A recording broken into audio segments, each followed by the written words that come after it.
Good morning students, myself Shubham sir from Sanskar Global School. In this video, we read about chapter 3 data handling of class 7. तो यहाँ पे जो सबसे पहली heading आई है वो है आपका क्या, डाटा, कि डाटा होता क्या है। तो जैसा कि लिखा क्या है कि the information collected in the form of numbers is called data.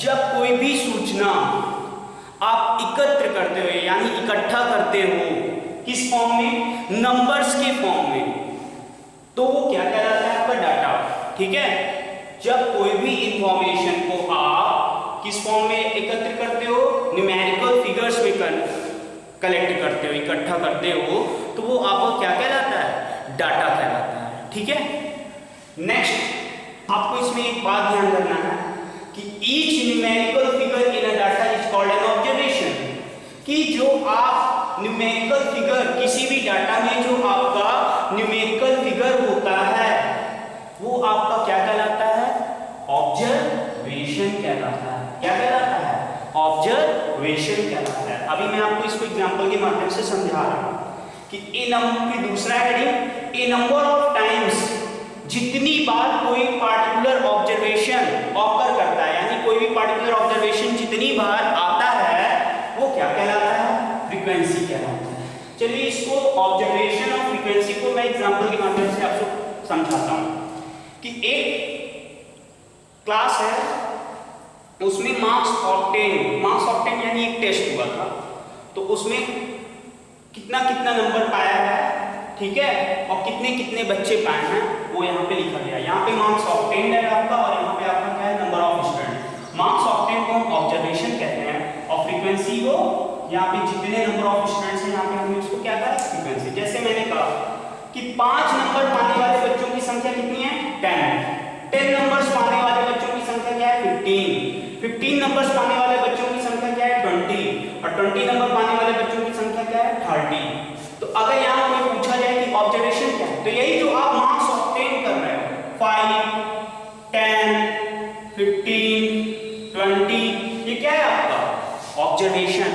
अब फ्रीक्वेंसी क्या होती है कि अब पूछा जाए कि भैया 5 नंबर पाने वाले की फ्रीक्वेंसी क्या है, यानी 5 नंबर पाने वाले बच्चों की संख्या क्या है, तो 10, तो यानी 5 नंबर पाने वाले की फ्रीक्वेंसी 10।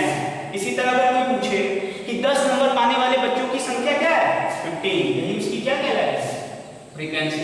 15 नंबर पाने वाले बच्चों की संख्या क्या है, 20, ये क्या कहलाएगी, फ्रीक्वेंसी। 20 नंबर पाने वाले बच्चों की संख्या क्या है, 30, तो क्या कहलाएगी, इसकी फ्रीक्वेंसी कहलाएगी।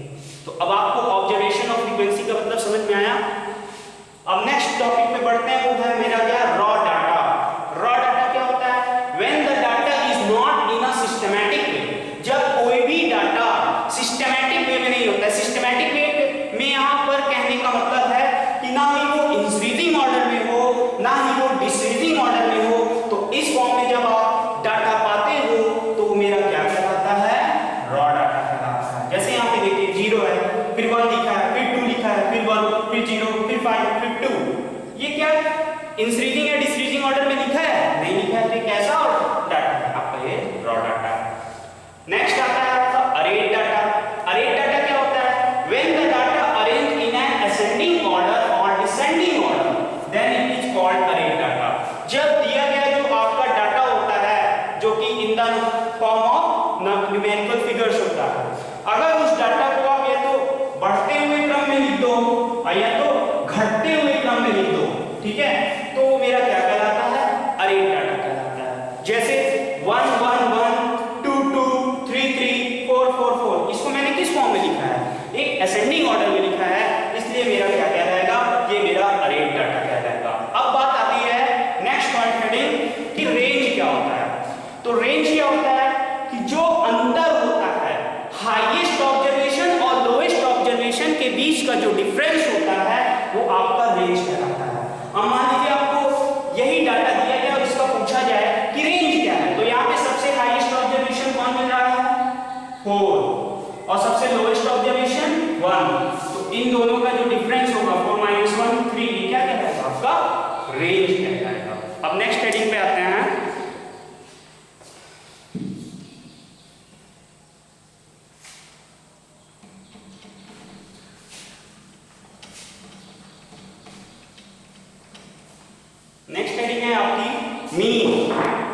क्या है आपकी नेक्स्ट हेडिंग?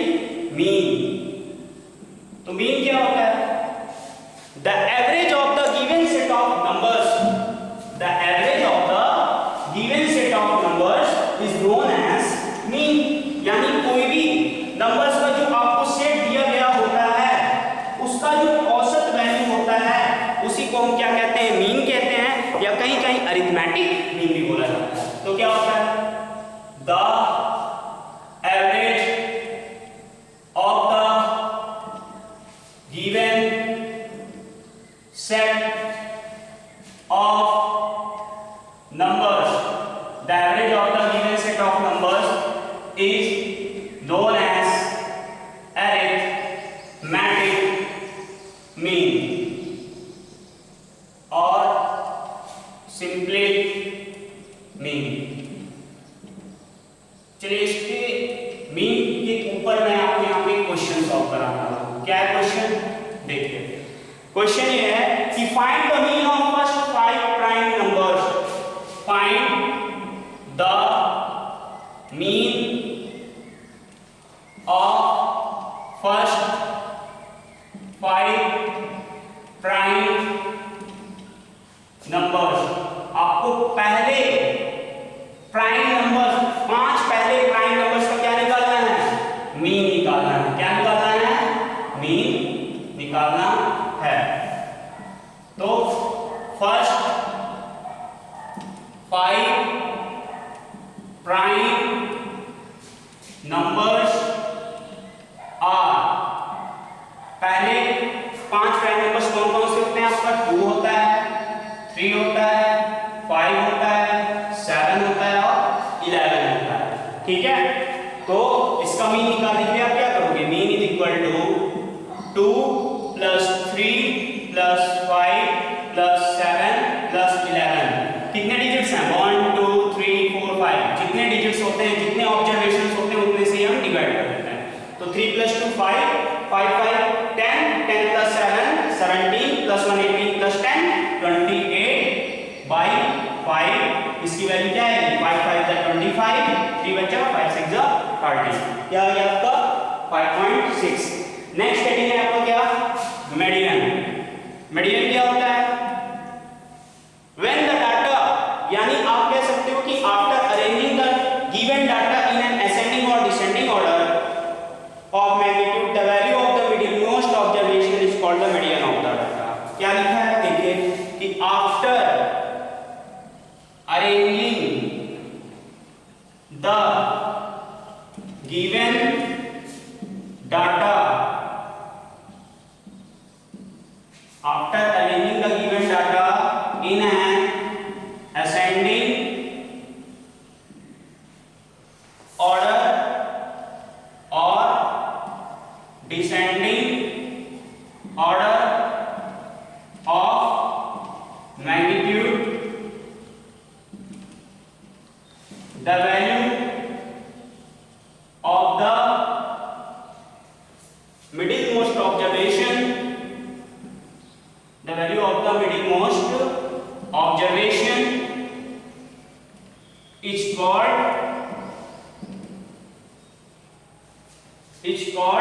क्या कहलाता है आपका?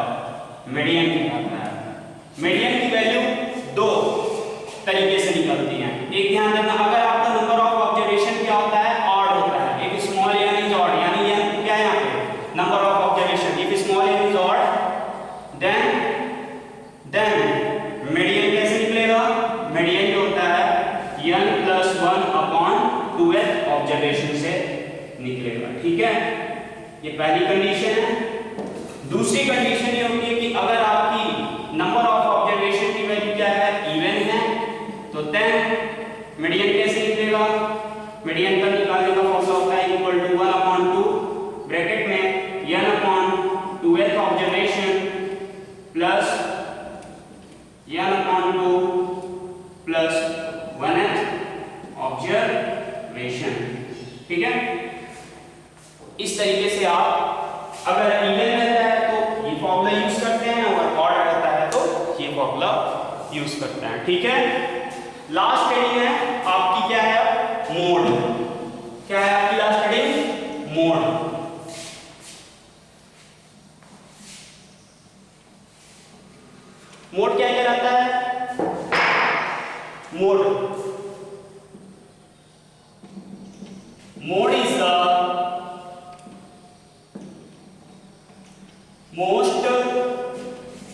frequently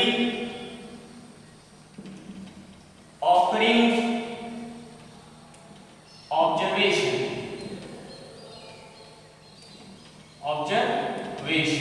ठीक है। Mode is the most frequently occurring observation, ठीक है। चलिए इसके ऊपर एक आपको क्वेश्चन लगाते हैं।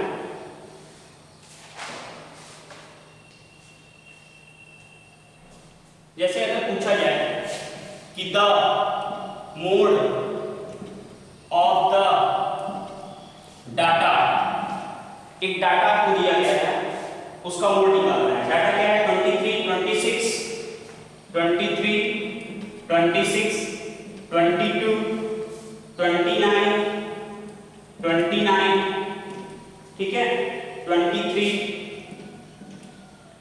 29, 26, 29, 26, फिर 29, फिर 22, 23, 8। इसका क्या करना है आपको? मोड निकालना है। तो मोड निकालने के लिए आप क्या करोगे? सबसे पहले जो आपको डाटा दिया गया है न्यूमेरिकल फिगर्स में, इसको असेंडिंग ऑर्डर या डिसेंडिंग ऑर्डर में लिख लो। तो the data in ascending order are, the data in ascending order are 22, 23, 23, 23, 26, 26, 29, 29, 29, 29, 1 2 3 4 5 6 7 8 9 10 11, 1 2 3 4 5 6 7 8 9 10 11। जब आप, ये आपका क्वेश्चन था, इसका मोड निकालना है, तो इसका जो सबसे पहला स्टेप होता है, क्या करेंगे आप? डाटा को असेंडिंग ऑर्डर में लिखेंगे। तो जब डाटा को आप असेंडिंग ऑर्डर में लिख लीजिएगा, तो यहाँ पे देखिए कि कौन सी एक ऑब्जर्वेशन है जो सबसे मैक्सिमम टाइम्स ऑकर किया है। तो यहाँ देखिए 2 2 बार आया है, 23 3 बार आया है, 26 2 बार आया है, और 29 4 बार आया है। तो जो डाटा, जो numerical figure maximum number of times occur करता है, वही आपका मोड कहलाता है। देयरफॉर मोड क्या हो गया? मोड इज इक्वल टू 29, ठीक है। Thank you.